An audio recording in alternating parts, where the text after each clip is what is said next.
Imagine someone simply stopping speaking, and no one noticing. Absolute silence. Not by choice but by surrender. He went quiet, and the world went on as if nothing had happened. John was 76 years old. Retired for nearly 2 decades, he was one of those men who collected stories like others collect war medals. Every scar on his body, every line on his face carried a memory. He wasn't just an elderly man, he was a living archive.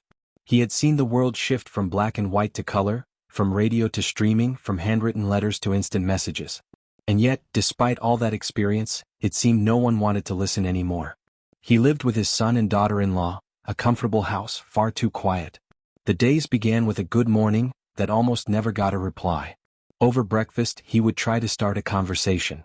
"Did you know that when I was a kid the streets were all dirt?" Or, "I thought of your grandmother today, she used to love this rainy weather." But no one answered. His son was always in a hurry. His daughter-in-law buried in her phone. And time seemed to move faster for everyone, except for him. John spoke, but it was like speaking to the walls. No one listened. No one cared. And the cruelest part? It didn't happen all at once. It was slow. So slow that even he didn't notice the exact moment his words stopped mattering. The silence didn't begin with shouting or arguments. It began with small "be right there." With "just a minute." With "not now, Dad." And one day he stopped trying. How many times have you ignored someone who just wanted to talk? Someone who wasn't asking for anything, except a little of your attention? John's days began to repeat like an old scratched record.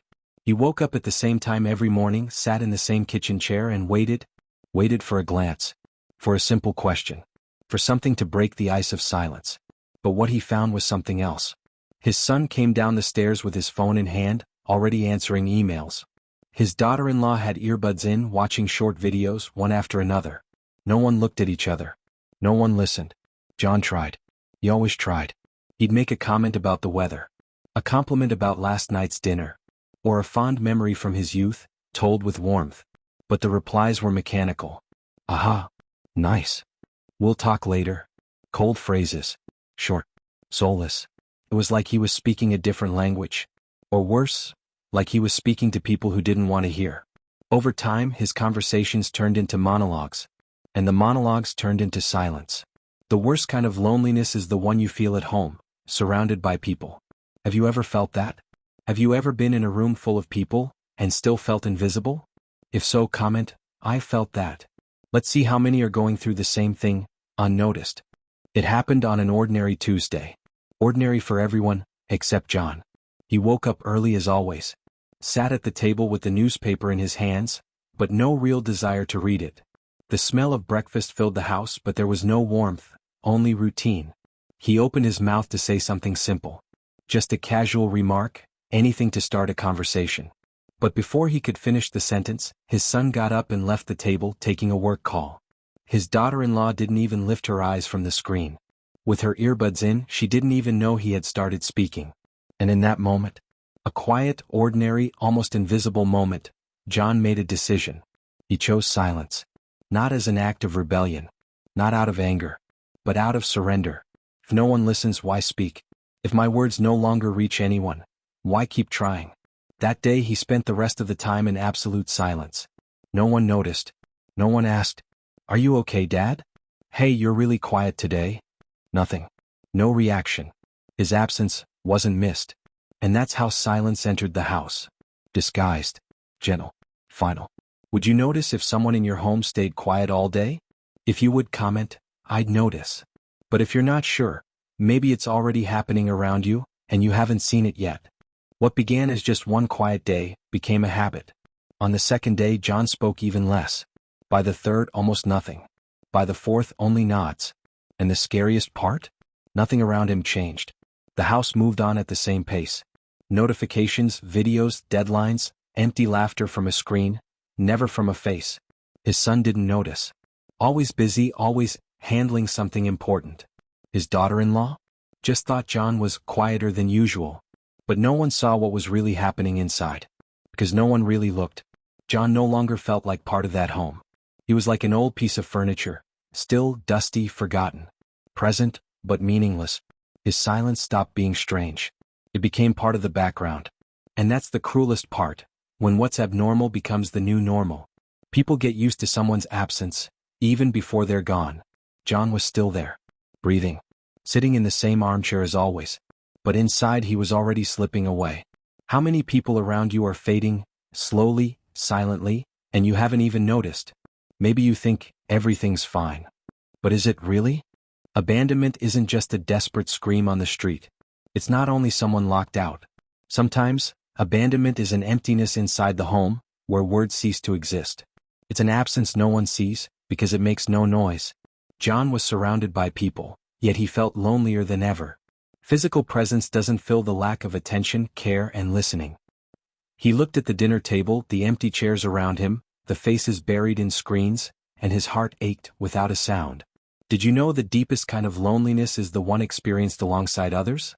The kind that eats away inside, unseen but destructive. John smiled less, ate less, slept more.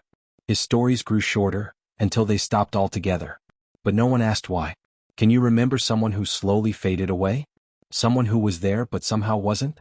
This kind of abandonment is like a silent shadow stretching slowly, until it covers everything. John's pain wasn't made of falling tears, screams, or desperation. It was a silent pain, invisible, almost imperceptible to those looking from the outside. It was the pain of emptiness in his eyes, the weight on his chest that no one could see. When he spoke, his words were like echoes lost in a tunnel. No one caught them, no one replied. And when he fell silent, the pain only grew. Because silence born from abandonment hurts more than any harsh word. This pain doesn't show in open wounds, but in a heart that shuts down, a soul that shrinks. It's the pain of invisibility, of loneliness that slowly suffocates. Have you ever stopped to think about how many people around you are suffering like this? How many souls carry this silent wound? If this silent pain has touched your heart so far, comment here. Let's show that even in silence, no one has to be alone. When words stopped being heard, John found an unexpected refuge. He took out an old, worn notebook he kept at the bottom of a drawer. There he began to write. On paper, his stories came back to life, not for others but for himself. Short phrases like whispers. Today no one listened to me. I wanted to tell a joke. Do I still matter to anyone? Each word written was a silent scream, a desperate attempt to keep alive a connection that was fading. But the diary was his only faithful listener. Writing became his last act of resistance against the emptiness. A way to say, even without a voice, that he was still there. Have you ever written something you never had the courage to say out loud? If yes, share here in the comments. You don't need to tell everything, just an "I have" is enough to show we're not alone. One ordinary morning, John didn't get up from the chair he always sat in. But it wasn't because he was sick, nor because he had lost his strength. It was a silent surrender, a tiredness no one saw. The chair stayed empty, but he was still there, invisible to others, trapped in his own silence. The house felt bigger, colder, and even the sound of voices echoed too far away to reach him. He didn't disappear. He didn't leave. But he stopped existing for those who might still hear. And that empty chair? It was the clearest sign that something was wrong. Yet no one seemed to notice. How many around you are alive but merely existing? Have you ever noticed an empty chair in your life? Someone who stopped being seen even though they're still there? John's diary was found by chance. His son, cleaning out a forgotten drawer, came across those pages filled with so much pain and silence. He read the words that were never spoken, the stories that were never heard. And then it hit him. In that moment, the truth that had always been there hit him like a punch in the gut. I wasn't present. I didn't listen. I didn't see. Guilt crushed his chest. The hours, days, years he hadn't paid attention to, now felt irreparable. But regret doesn't bring back lost time. How many times do we put off until tomorrow what should be done today? If this touched you, comment, I won't wait any longer. Because often life gives us signs, we just only see them after it's already too late. Sometimes what saves a soul isn't grand words but small gestures. A caring glance, an outstretched hand, a genuine, "How are you?" When John's son finally noticed the emptiness, he tried to change. He started sitting beside him, listening to his stories, even if he already knew them. He stopped to look into his eyes. He valued the silence. And little by little, the man who had stopped speaking began to open his mouth again. Not with long speeches but with shy smiles, a thank you, a gentle touch. Abandonment can be undone. But it takes someone willing to break the silence. Who here has realized that a simple gesture can change everything? Comment below, I can be that change, and spread hope. Rebuilding a relationship broken by silence isn't easy. It doesn't happen overnight. It's a slow journey made of small steps, often unnoticed by those watching from the outside. John's son learned that truly listening is an act of love. Sitting beside him, sharing simple moments, retelling old stories, all of this made a difference. John began to share his stories again, not to be heard by everyone, but to be seen by someone who truly cared. His voice, once lost, started to find its place again. Every smile, every exchanged word, was a quiet victory against abandonment. Are you ready to take the first step to rebuild a relationship? Comment here, "I'm ready," and inspire others to do the same. In the end, what saves a life is the love that shows up, not just in words but in actions. The love that listens, that sees, that feels alongside, that doesn't leave the other alone, even when they choose silence. John discovered that even after so much abandonment, he could still be loved. That his voice mattered, when there was someone willing to hear it. And you? Who have you been listening to today? Who needs you to stop, look, and truly listen? Because sometimes just a little attention is enough to reignite a life that seemed fated. If John's story moved you, share this video. Let's spread the message together that no one deserves to be ignored. Silence can be broken. Connection can be restored. And love can transform. If you want to be part of a community that values every story and fights against the silence of abandonment, click subscribe now and hit the notification bell. Here, no one gets forgotten, and together we'll learn to truly listen.